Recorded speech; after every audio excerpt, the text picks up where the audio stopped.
India TV YouTube channel को subscribe करें और बेल आइकन दबाएं। नमस्कार, आप देख रहे हैं इंडिया टीवी। आपके साथ मैं हूं अर्चना सिंह। 9 बजे की 9 बड़ी खबरों में आपको दिखाएंगे कोरोना की सबसे ताजा रिपोर्ट। महाराष्ट्र में कितने दिन के लिए बढ़ सकता है लॉकडाउन और घर घर कैसे ऑक्सीजन सिलेंडर पहुंचाएगी योगी सरकार।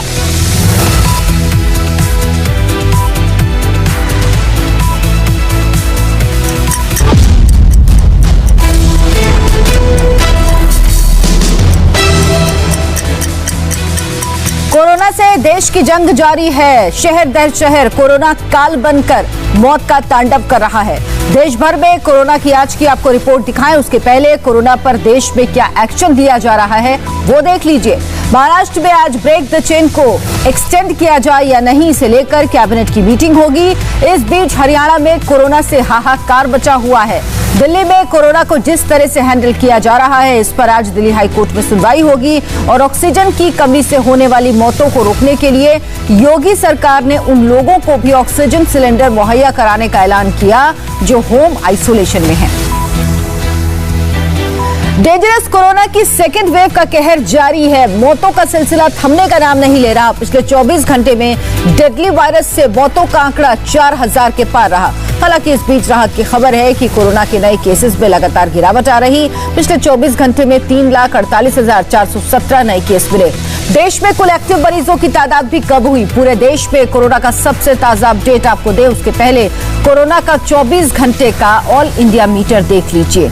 पिछले 24 घंटे में 3,48,417 केस रिपोर्ट किए गए। इस दौरान मौतों का आंकड़ा रहा 4,198। हालांकि इसी दौरान राहत की बात यह कि रिकवर होने वालों की संख्या में अच्छा खासा इजाफा दर्ज किया गया।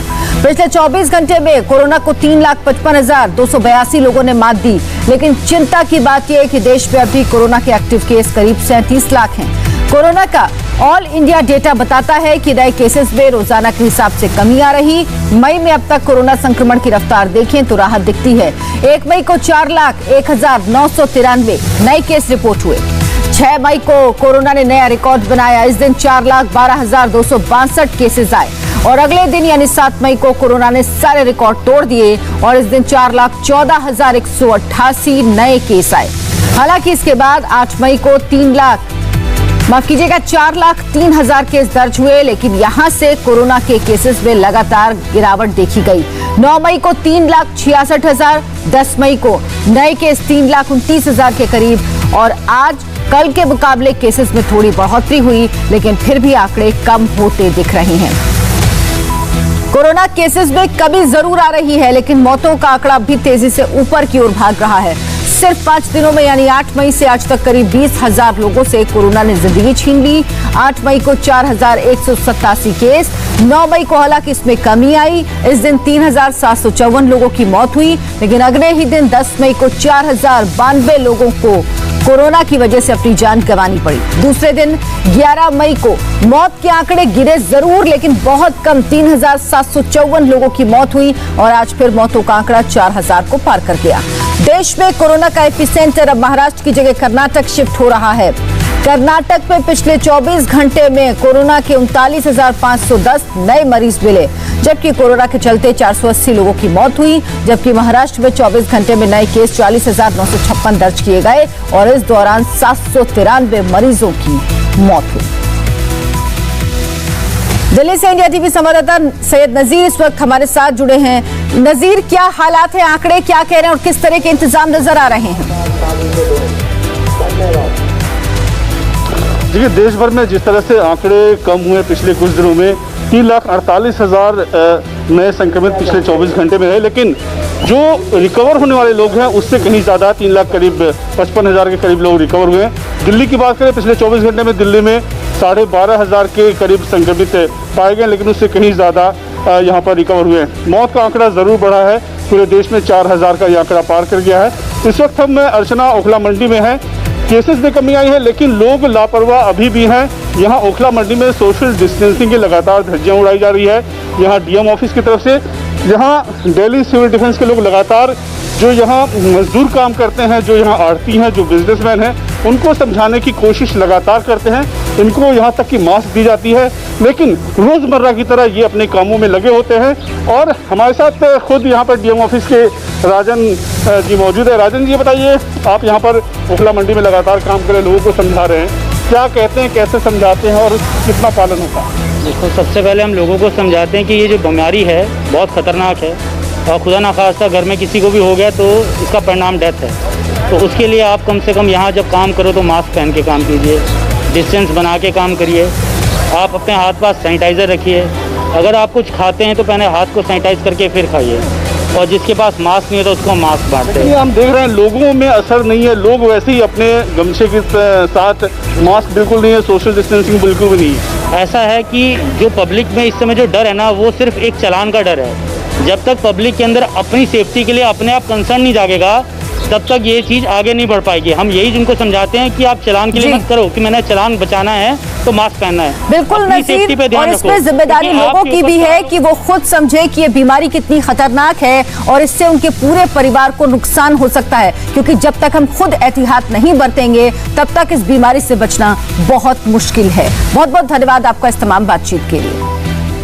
महाराष्ट्र में कोरोना संक्रमण की रफ्तार पर थोड़ा ब्रेक लगा। महज एक हफ्ता पहले जहां 60,000 से ज्यादा नए केस आ रहे थे, वहीं अब इनमें 20,000 तक की कमी देखी जा रही है।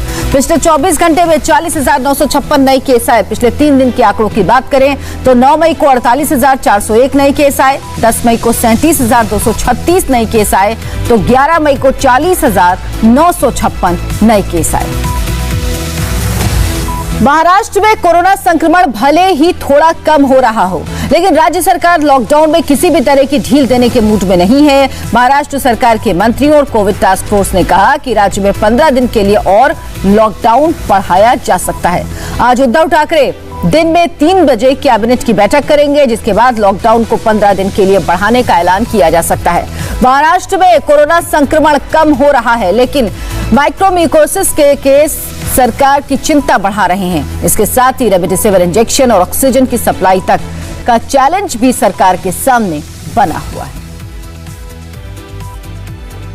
इस बीच कोरोना के सबसे ज्यादा कहर से जूझ रहे महाराष्ट्र ने रमजान और ईद को लेकर नई गाइडलाइंस जारी की हैं। महाराष्ट्र सरकार की गाइडलाइंस में कहा गया है कि ईद के दिन नमाज अता करने के लिए मस्जिद या सार्वजनिक जगहों पर इकट्ठा ना हो, घर पर रहकर ही नमाज पढ़ें। ईद की खरीदारी के लिए बीएमसी ने एक समय सीमा तय की है। इस समय के दौरान ही खरीदारी करें, भीड़ ना करें। रात में कर्फ्यू लगाया गया है, लेकिन रात के वक्त फेरी वाले अपने सामान का स्टॉल ना लगाएं और बेवजह लोग भी सड़क पर ना निकलें। रमजान ईद के मौके पर कोई भी जुलूस ना निकालें। मुंबई से इंडिया टीवी संवाददाता दिनेश मौर्य इस वक्त हमारे साथ जुड़े हैं। दिनेश, सरकार की तरफ से नई गाइडलाइंस जारी की गई हैं और साथ ही समझाया भी जा रहा है, जागरूकता भी फैलाई जा रही है। लोगों पर कितना असर आपको जमीन पर नजर आ रहा है? देखिए, कुछ हद तक ज़रूर असर है, लेकिन कई सारे ऐसे भी मार्केट है जहाँ पर जो तय सीमा है वहाँ पर बड़ी संख्या में लोग जो है वो निकल रहे हैं, और इन्हीं लोगों पर जो है लगाम लगाना बेहद ज़रूरी है। और शायद जिस तरह से कोरोना के केसेस में भले ही कमी आई हो, लेकिन हमने कई बार देखा है कि रमज़ान के मौके पर जो प्री शॉपिंग होती है उस दौरान हज़ारों की भीड़ बाजार में उमड़ पड़ती है। तो इस गाइडलाइन का पालन कितना होगा, इस पर नज़र रखने के लिए आज दिन भर जो है बीएमसी की तरफ से, मुंबई पुलिस की तरफ से जो है जो मार्केट है जहाँ पर सबसे ज़्यादा खरीदारी करने के लिए लोग आते हैं वहाँ पर नज़र रखी जाएगी। कोशिश यही की जाएगी कि मार्केट जो है उसे खाली रखा जाए। इसके अलावा आपको बता दें, आज से ही जो है, चूंकि वैक्सीन की कमी महाराष्ट्र में बहुत ज़्यादा है, तो इसलिए मुंबई को अगर छोड़ दिया जाए तो ज़्यादातर हिस्सों में 18+ का वैक्सीनेशन भी बंद कर दिया गया है। इसके अलावा आज कैबिनेट की बैठक भी होने वाली है। कैबिनेट की बैठक में लॉकडाउन बढ़ाने को लेकर बड़ा फैसला हो सकता है। उसके पीछे वजह साफ बताई जा रही है कि कोरोना के केसेस में भले ही फिलहाल कमी आई हो, लेकिन राज्य में जो मृत्यु दर है वो कम नहीं हुआ है। महाराष्ट्र में मृत्यु दर जो है 1.49% है। मुंबई में मृत्यु दर जो है ये ज़्यादा है, 2.3% मृत्यु दर है। तो इससे आप अनुमान लगा सकते हैं कि आंकड़ों में कमी ज़रूर आई है, लेकिन मौत का आंकड़ा घटा नहीं है। और इसीलिए ज़्यादातर मंत्री चाहते हैं कि इस लॉकडाउन को बढ़ाया जाए, क्योंकि अगर लॉकडाउन को अब खोल दिया गया तो जो गेन मिला है पिछले कुछ दिनों में वो बिल्कुल, तो सरकार ये चाह रही है कि जो सुधार हुआ है वो बना रहे और ये ट्रेंड आगे रहे, ताकि केसेस में और कमी आए।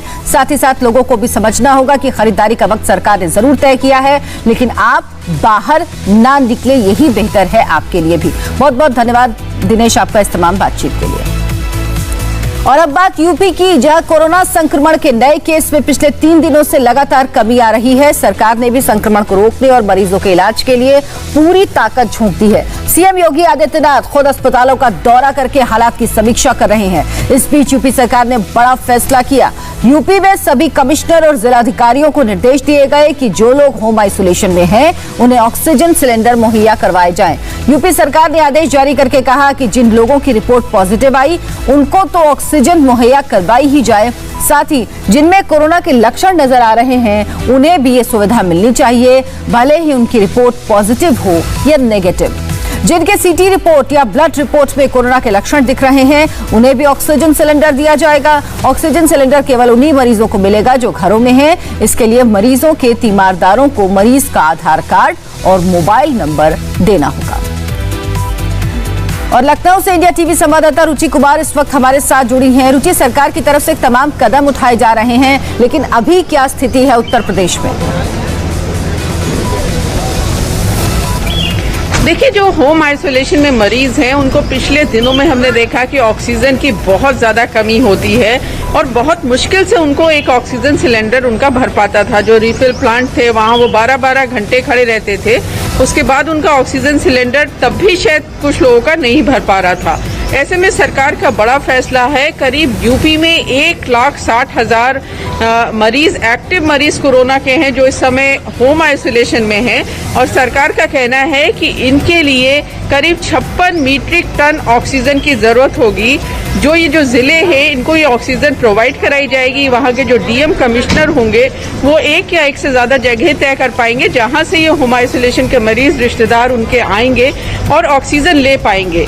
यूपी की जहाँ तक बात है, पिछले कुछ दिनों से ये आंकड़ा गिर रहा है। लखनऊ में खासतौर से जहाँ 6,500 एक दिन में मरीज आ गए थे करीब 18 अप्रैल को, अब वो गिरकर 1200 के आसपास आ गया है। तो अच्छे लक्षण दिख रहे हैं। सरकार का कहना है कि ये जो लॉकडाउन, जिसको आंशिक कर्फ्यू, कोरोना कर्फ्यू कहा जा रहा है, उससे कुछ फायदा हो रहा है। लोग अपने घरों में हैं, जिसकी वजह से ये संक्रमण कम हो रहा है। बिल्कुल, और यही समझना होगा कि जितना ज्यादा हम घर में रहेंगे, जितना कम बाहर निकलेंगे, उतनी ही जल्दी संक्रमण पर काबू पाया जा सकता है। बहुत बहुत धन्यवाद रुचि कुमार आपका इस तमाम जानकारी के लिए। बड़ी खबर तेलंगाना से, जहां आज से 10 दिन का लॉकडाउन शुरू होने जा रहा है। लॉकडाउन आज सुबह 10 बजे से शुरू होगा और अगले 10 दिन तक लागू रहेगा। तेलंगाना में एक वक्त कोरोना के 60,000 से ज्यादा एक्टिव केस हैं और पिछले 24 घंटे में 4,801 नए केस सामने आए। इस बीच लॉकडाउन लागू होने से एक दिन पहले हैदराबाद में खरीदारों की भीड़ उमड़ आई। लॉकडाउन के साथ साथ ईद के त्योहार को देखते हुए लोगों ने जमकर खरीदारी की, जिसमें सोशल डिस्टेंसिंग की धज्जियां उड़ गई। दिल्ली में कोरोना क्राइसिस मैनेजमेंट पर आज भी दिल्ली हाई कोर्ट में सुनवाई होगी। कोर्ट ने इसके लिए पहले दिल्ली सरकार को फटकार लगाई थी और कहा कि जब डॉक्टर ही नहीं तो बेड की संख्या बढ़ाकर क्या होगा। दिल्ली सरकार ने मंगलवार को कोर्ट को बताया कि द्वारका इलाके में Indira Gandhi super speciality hospital Covid मरीजों के लिए शुरू हो जाएगा। लेकिन कोर्ट ने जब पूछा कि 250 बेड्स वाला अस्पताल अब तक शुरू क्यों नहीं हुआ, तो दिल्ली सरकार के वकील को इसके लिए कोर्ट से माफी मांगनी पड़ी। हालांकि कल सुनवाई के दौरान दिल्ली में ऑक्सीजन को लेकर राहत की खबर आई। दिल्ली सरकार ने कहा कि अब ऑक्सीजन की कमी नहीं हो रही। दिल्ली में कोरोना के बढ़ते मामलों के बीच लगातार बेड्स, वेंटिलेटर और आईसीयू बेड्स की कमी पर दिल्ली हाई कोर्ट अब तक कई तारीखों पर सुनवाई कर चुकी है। कोरोना से जंग के लिए पूरी दुनिया लगातार भारत को मदद कर रही है। दुनिया के कई देशों से दवाइयां, मेडिकल इक्विपमेंट और ऑक्सीजन कंसंट्रेटर भारत पहुंच रहे हैं। मदद की खेप कल रात नीदरलैंड से जरूरी मेडिकल साजो सामान लेकर दिल्ली एयरपोर्ट पहुंची, तो वहीं स्विट्जरलैंड विमान भी मेडिकल मदद लेकर दिल्ली एयरपोर्ट पहुंचा। इस बीच भारतीय वायुसेना का विमान यूके से 200 ऑक्सीजन कंसंट्रेटर लेकर रायपुर पहुंचा, जिसे ब्रिटेन की सरकार ने गिफ्ट के तौर पर भेजा है। कोरोना के खिलाफ लड़ाई में नौसेना भी ऑपरेशन समुद्र सेतु के तहत दुनिया भर से मदद की खेप ला रही है। इस बीच नेवी के 2 जहाज INS कोच्चि और INS तवार कुवैत से 100 metric tonne liquid medical oxygen, 1200 oxygen cylinder सहित 5 ऑक्सीजन कंसंट्रेटर लेकर बेंगलुरु पहुंच गए हैं। कोरोना के बढ़ते संक्रमण के बीच ईद का त्योहार मनाया जाना है। इस दौर में त्योहार को संयम के साथ मनाने की अपील की जा रही है, लेकिन देश के अलग अलग हिस्सों से जो तस्वीरें आ रही हैं वो चिंता में डालने वाली हैं। पहले हैदराबाद के चार मीनार इलाके की तस्वीर देखिए। ये भीड़ ईद की शॉपिंग के लिए लगी है। इस भीड़ में सोशल डिस्टेंसिंग को फॉलो करना तो दूर, लोग एक दूसरे से सट कर खरीदारी में जुटे हैं। ऐसा लग रहा है जैसे लोगों को कोरोना के संक्रमण का कोई डर ही नहीं। हैदराबाद की इस भीड़ में महिलाएं हैं, बच्चे हैं, बुजुर्ग हैं। ये लापरवाही की इंतहा है। हैदराबाद जैसी तस्वीरें डराने वाली अलीगढ़ से भी आई हैं। अलीगढ़ की मेन मार्केट महावीरगंज में भी ईद की शॉपिंग के लिए लोगों की भीड़ लग गई। ईद की खरीदारी के नाम पर लोगों ने वाराणसी में भी कोरोना को न्योता दिया। ईद की शॉपिंग के लिए वाराणसी के बड़ी बाजार इलाके में लोग ऐसे उमड़ पड़े कि सारे नियम कायदे ही तोड़ दिए। कोरोना गाइडलाइंस का पूरी तरह मखौल उड़ा दिया गया। संकरी गलियों में हजारों की संख्या में लोग ईद की शॉपिंग कर रहे थे। ईद की तैयारियों के लिए भीड़ का अंदाजा मुस्लिम धर्मगुरुओं और मौलानाओं को पहले से है। इसीलिए मुस्लिम धर्मगुरु लोगों से अपील कर रहे हैं कि इस बार की ईद सादगी से बने। मुल्क में कई जगह लॉकडाउन है, कई जगह कर्फ्यू है और लिहाजा सभी से ये अपील है कि ईद भी एकदम सादगी से मनाई जाए। सभी से अपील की गई है कि कोविड प्रोटोकॉल का पूरा पास और लिहाज रखा जाए और घरों ही में रहें, घरों ही में ईद मनाएं, बाहर कहीं ना जाएं, किसी से ना हाथ मिलाएं ना गले मिलें, बल्कि मोबाइल और सोशल मीडिया के जरिए ही से एक दूसरे को मुबारकबाद दें। और जो लोग मस्जिद में रहते हैं वही 5 लोग मस्जिद में ईद उल फित्र की नमाज अदा करें, बाकी लोग अपने घरों में नमाज अदा करें। जिस घर में भी 4 हजरात या उससे ज़्यादा हों वो बाजमात ईद उल फित्र की नमाज अदा करें और जहाँ 4 से कम हों वो लोग अलग अलग चाश्त की नमाज अदा करें और नमाज के बाद अल्लाह ताला से इस बीमारी के खात्मे के लिए दुआ करें। घरों में सेवइयाँ ज़रूर पकाई जाएं, लेकिन किसी भी किस्म की शॉपिंग ना की जाए, बल्कि अल्लाह ने जो भी बेस्ट पॉसिबल कपड़े दिए हैं उन्हीं को पहनकर उन्हीं में ईद मनाई जाए। पूर्व सांसद और जेएपी सुप्रीमो पप्पू यादव की गिरफ्तारी पर बिहार में महाभारत छिड़ गई है। पटना हाजीपुर से लेकर पप्पू यादव के अपने शहर मधेपुरा में समर्थक सड़कों पर उतरे। पुलिस की गाड़ियां रोकी और पप्पू यादव को तुरंत रिहा करने की मांग की। इस बीच पप्पू यादव को मधेपुरा कोर्ट ने 14 दिन की न्यायिक हिरासत में भेज दिया। वीडियो कॉन्फ्रेंसिंग के जरिए सुनवाई में कोर्ट ने रिमांड टू जेल का आदेश देते हुए बीरपुर जेल भेजने का आदेश दिया। इसके पहले लॉकडाउन के उल्लंघन के आरोप में गिरफ्तार पप्पू यादव को जमानत मिल गई, लेकिन मधेपुरा पुलिस ने उसके तुरंत बाद 32 साल पुराने मामले में पटना से अरेस्ट किया और शाम होते होते पप्पू यादव को लेकर मधेपुरा निकल गई। मधेपुरा पुलिस का दावा है कि मुरलीगंज थाने में दर्ज केस नंबर 9/89 में इसी साल 22 मार्च को सुनवाई करते हुए मधेपुरा कोर्ट ने गिरफ्तारी का वारंट जारी किया था। और बड़ी खबर यूपी के जौनपुर से, जहां बाहुबली नेता और पूर्व सांसद धनंजय सिंह को कोरोना काल में जुलूस निकालना भारी पड़ा। पुलिस ने पूर्व सांसद और उनके 150 समर्थकों के खिलाफ महामारी एक्ट और लॉकडाउन की धाराओं के उल्लंघन के आरोप में मुकदमा दर्ज किया।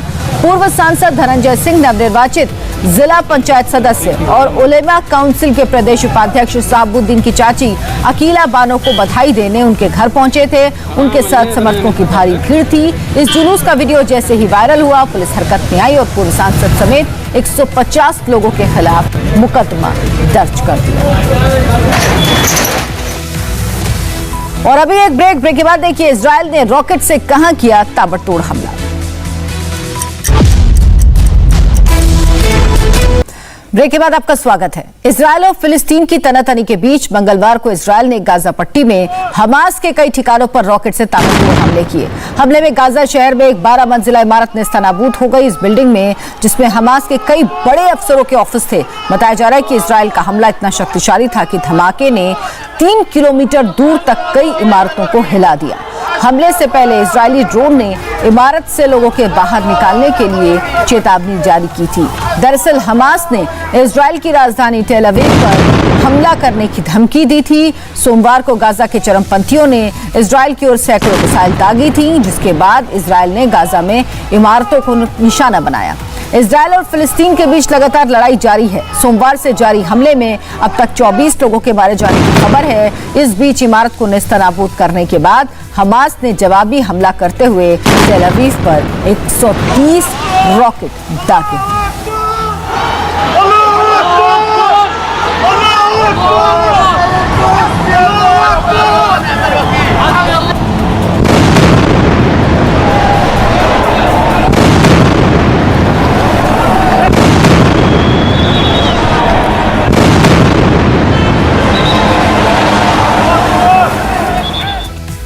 फिलहाल एक ब्रेक का वक्त है। ब्रेक के बाद देखिए वायरस का इंडियन स्ट्रेन कैसे बढ़ा रहा दुनिया की चिंता।